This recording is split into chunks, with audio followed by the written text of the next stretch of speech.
welcome everyone to the March briefing session in advance of next week's March Council meeting.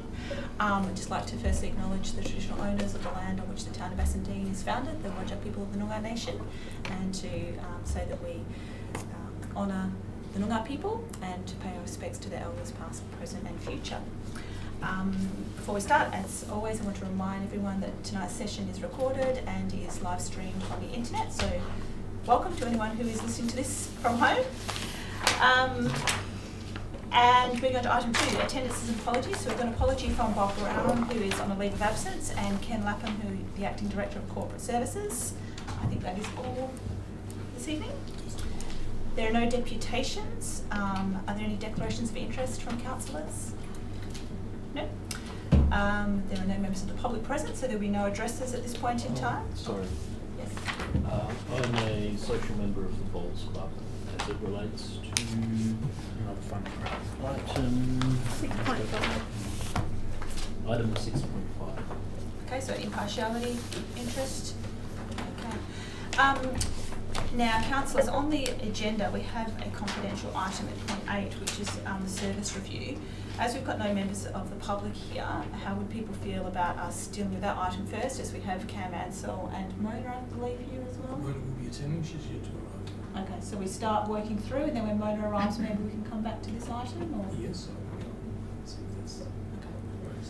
All right, well in that case, we'll continue on as per the original plan. So item 6.1, the Tompkin Park Industrial Estate Fencing Audit and Review. So, that is Cameron's item. Is there anything that you wanted to brief councillors on before they had questions for you, Cameron?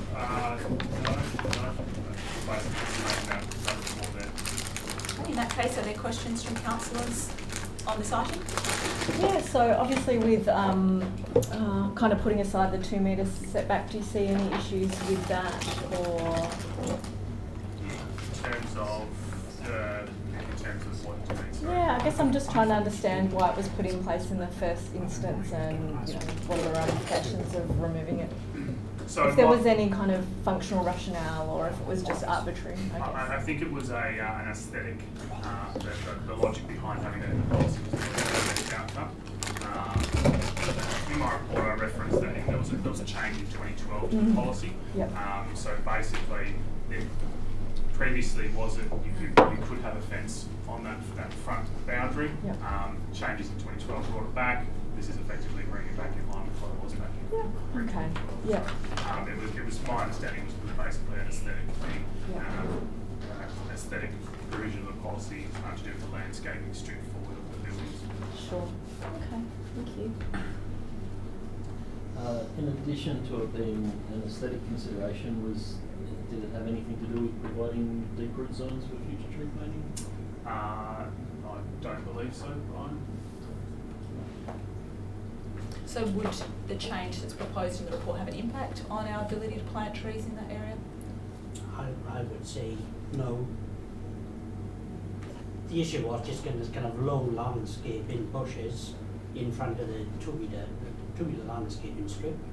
So you've still got the verge that can accommodate the deep planted zones. Thank you. Okay. Thank you.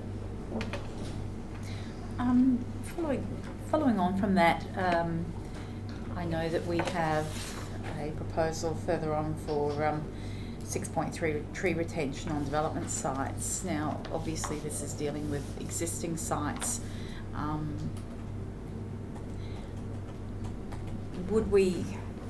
If we abolish the setback, how does that affect future, if we're going to do future tree planting? That's only for residential 6.3, isn't it? Or is it for industrial as well? I'm not sure that's been specified. So my report is obviously just for the industrial policy. In terms of your question as to whether there'll be any impact on current or any future proposals in the industrial area, there's very little. What we're really looking at here is either having a fence on the front property boundary or having it 2 metres behind. There's no impact really on landscaping out. No, that's okay. Greater than aesthetic value, which was mandated by the previous iteration of policy. Are there any other questions? Okay, great, thanks Cameron. So 6.2 then is the proposed review of local planning policy number 2, the energy efficient design. This is Christian Buttles. What is there anything that you wanted to speak to? Would we be able to get a preamble though? I mean, it's all very well that we've read it. It'd just be great for you to say it as well. Sure. Please, thank you. Sure. So through the chair, obviously this is a fairly long-standing policy. The policy was operative under former town planning scheme number 3, and then was re-adopted under the current town planning scheme when town planning scheme number 10 was gazetted just over 10 years ago. The split-coded areas in the town where people are looking at developing to the higher density code, in those split-coded areas there are 5 requirements that people need to work through to gain those entitlements at the higher code. One of those is demonstrating compliance with the provisions of the town's energy efficient design policy.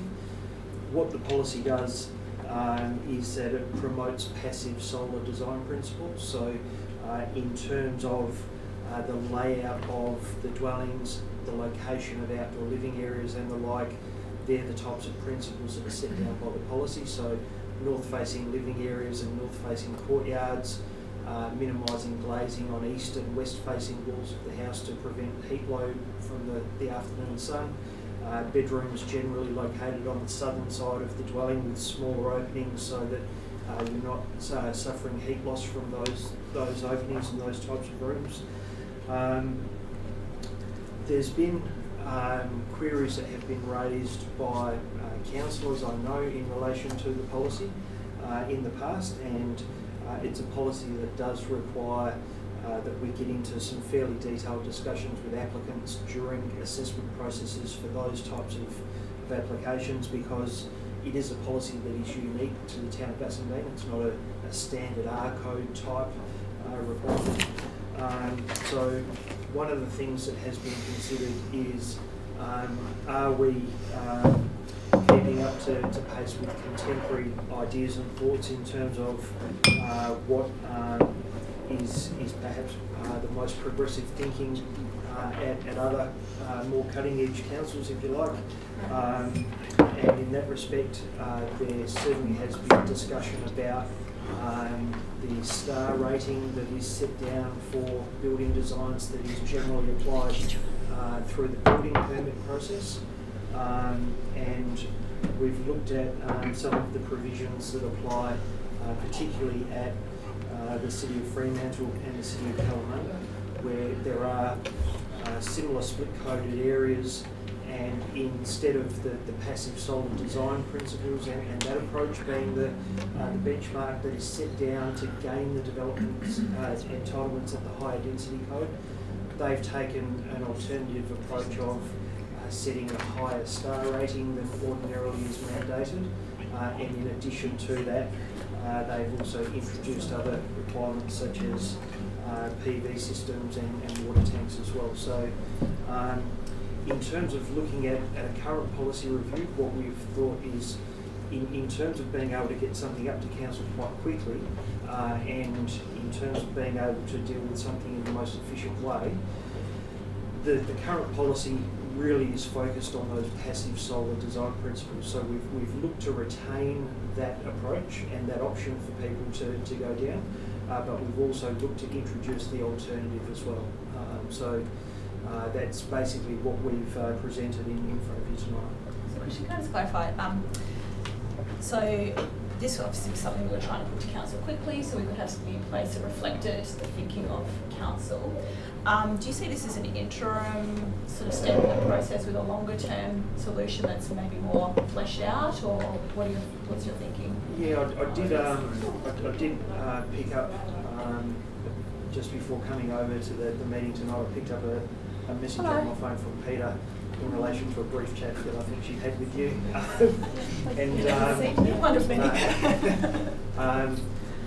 In response to that, I had a very quick word to Brian, and one of the things I said was this could be an interim stage, and we could test out how this modified version of the policy went for a set period of time, and then we could actually look to report back to council and see what the results have been in terms of the policy operating in the manner that's advocated here if council were to adopt that. And then potentially if council were of the mind that they wanted to switch over fully to a star type rating system, then we could actually take the next step and switch over to that approach in its entirety. So in terms of switching over to that approach now, yep. I read your comments in the report about why you're advocating to potentially continue that on in parallel. Yep. If it wasn't continuing on in parallel, do you see there being any major problems with that? I guess probably the main thing is the entirety of the background of the policy, the first 16 pages or so of the policy, are all based around this idea of passive solar design principles, and that then leads into the scoring matrix at the end of the policy, which follows on from what the body of the report is talking about. If the whole policy was talking about that, but then the scoring matrix referred to the star rating, which is not necessarily linked to passive solar design principles, there perhaps would be a question as to whether or not the policy flows correctly in terms of what the policy is advocating and then what the actual policy implementation part links through to. And perhaps there might be a question as to whether that would then be a minor change to the policy. If that wasn't considered to be a minor change to the policy, then rather than just being able to make the change and keep going basically from the next day, we'd then be having to consider whether it would be more appropriate to put that out for public advertising, consider a report on submissions prior to adopting that revised version of the policy. So there'd be some further considerations I think to give. Sorry to dominate the questions, but you also refer to in your report the 5 requirements to facilitate getting the upcoding. Yes. So this current policy includes all 5 of them, is that correct? So those those 5 requirements are set down by the town planning scheme. So the energy efficient design policy is one of the 5. Okay, so it's completely separate from the other 4 components. Yes. Yeah. Okay. I'd be interested to have a conversation with you at some stage about how some of those others are assessed, because one other question. At the moment, this is only referring to split coding zoning. Do we have a mechanism to require a certain standard above what the 6-star, whatever the current requirement is, for throughout the town for other developments as well? Not necessarily as part of this review, but in the future. At this point in time, we don't. Essentially, the reason why this is able to be called for the split coded areas is because it's a situation where there's a base code and then there's a bonus entitlement, and essentially it's something extra in return for gaining those bonus entitlements. So we'd have to look at amending the scheme if we were to look to apply something similar to this to the town more generally. But in the process that we're going through in the next year or so, coming up with an updated strategy and scheme that potentially could come through. We could look at exploring scheme provisions that would give council extra in those areas if there was scope to, yes. Yep. Thank you. Sorry, other people who have questions. I think that answers all of mine. So the star rating system takes into account the layout and orientation of the housing. So in what ways is that different from our existing policy? Thank you, through the chair. So the star rating is more actually just looking at the building fabric itself.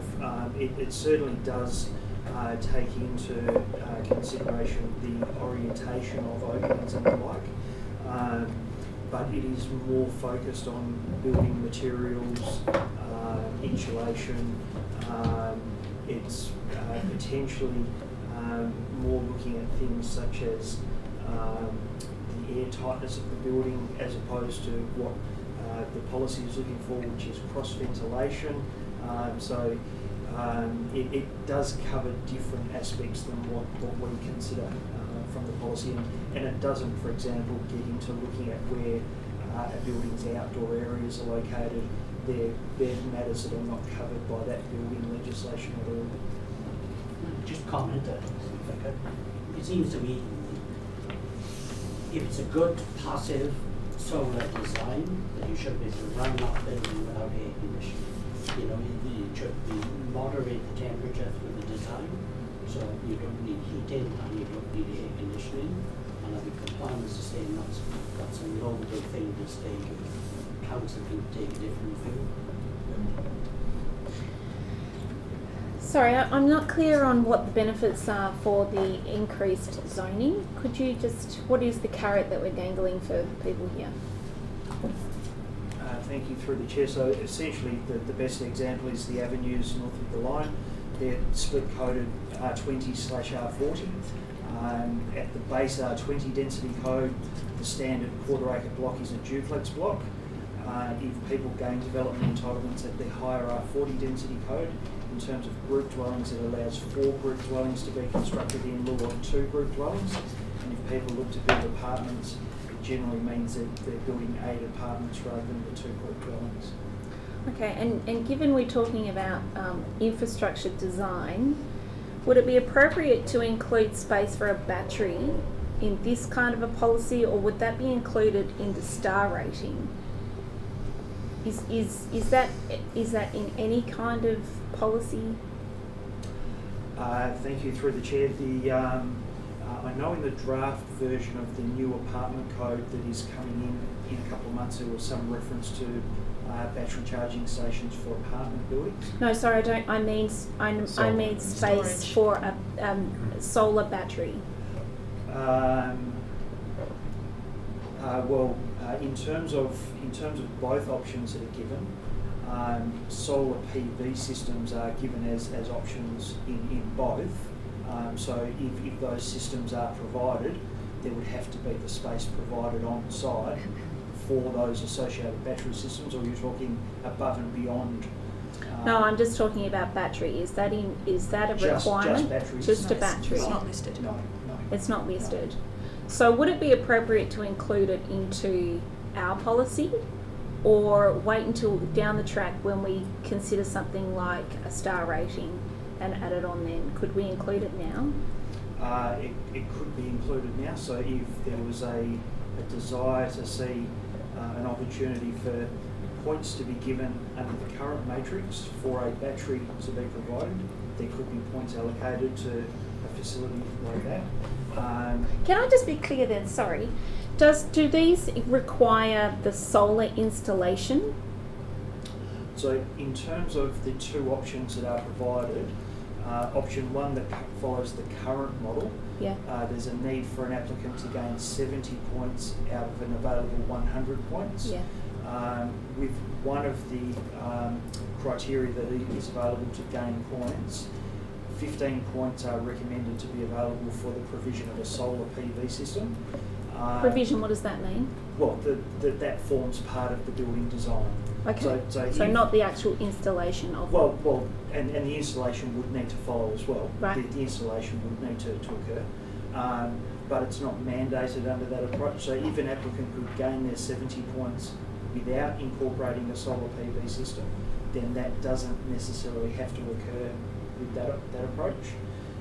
On the alternative approach, the higher star rating, provision of a solar PV system and provision of a rainwater tank, that is a mandated requirement for the alternative option. Okay, so you're understanding where I'm going here. Could we include a provision for the installation, not necessarily for the provision of a battery, not necessarily the installation of a battery? So space, specific space, just to say, so if someone did want to move into one of these places and purchase a battery, if the space was all ready to go, similar to having solar or similar to having a space for a rainwater tank?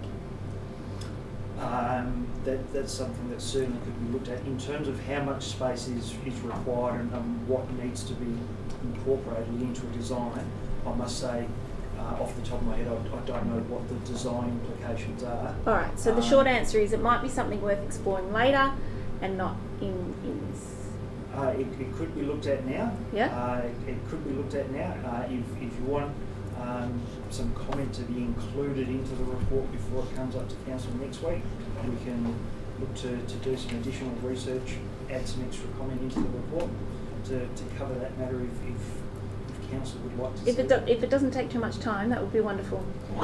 Councillor Hamilton, can I say, I don't think space alone is, because providing space, they have no obligation to actually fulfil an energy efficient requirement. If we're going to explore that, I think it needs to be that they actually have to provide a battery, otherwise they're not. Yeah. We're not giving them any, we're giving them points for not actually doing anything that's in alignment with what we're trying to achieve. Agreed. Yeah. So, Councillor Hamilton? Can I ask from a staff time point of view in regards to any of this, is reviewing a star rating system more time consuming for staff or less time consuming? Obviously we're a small council. Yeah, so the star rating approach undoubtedly would be less time consuming. Right, that's what I thought. Yeah, without question. And can I, so my understanding as well with the star rating system is we would have somebody external who's an expert in sustainability that would do the assessment, would provide us with the documents and we'd say, yes, that's achieved it, or no, it hasn't, is that That's right? correct. Because one of my concerns about the matrix is there's all sorts of things that come up, like for example my house, it's got double glazing, but you get no points for that, or you know, if you're building your home out of a material that's more insulative, you get no points for that. So whether or not it's actually capturing what we wanted to capture, I'm not entirely sure. But you seem to think there's value in keeping it for. Well, the principles that the policy advocates are good design principles. Ultimately, it's a policy position for council to consider. So we're currently going through the process of updating our town planning scheme and all the related documents, so I'm just trying to understand what the sense of urgency is about this, why they're not doing the nuts and doing it properly as a part of that process, what we're doing it now. There seems to be pressure from the community, from the former committees and from council to do something now. I guess currently what we're doing doesn't necessarily reflect the values that we are communicating, and it was an attempt to try and align our practices more with what we're stating as our values. And certainly some of our developers have expressed concern that our policies, I think in this instance, are over 10 years old. Are there concerns that it costs them time and money to have to comply with a set of rules, or that the rules themselves are not best practice?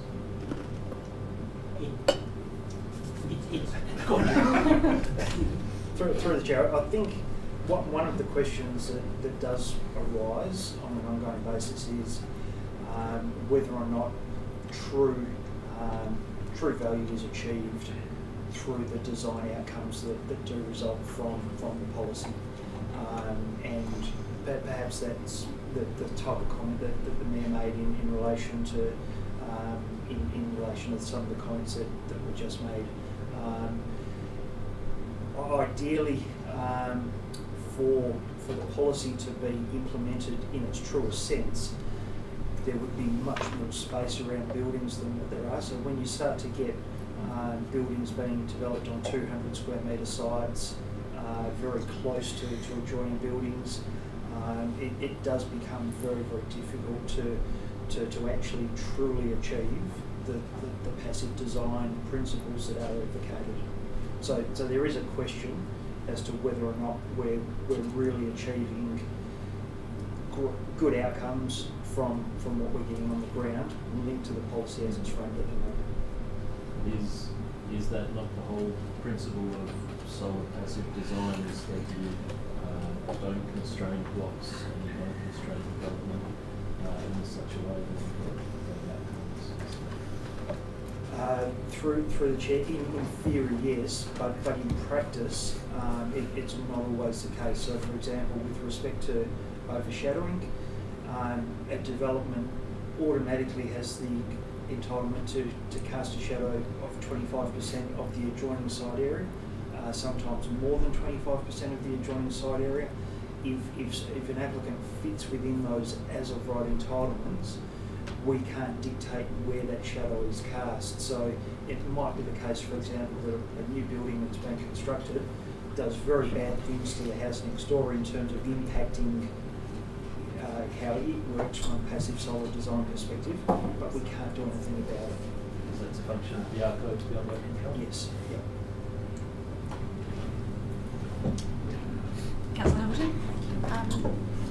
know that this is only applying to the split codes at the moment, but in your experience, would a star rating generally give you a better quality build than what we're getting from the current process? Does it encourage better quality builds? That's my question. And I know that's a speculation. Through the chair, my experience is that just about any building design can achieve its required 6-star rating when an application for a building permit is submitted. So you could have the worst looking Tuscan design with west facing windows and it will still achieve its required 6-star rating. Okay. So just to be clear, the effect of this policy would be to require houses to have a 7-star rating. Is that what we're doing?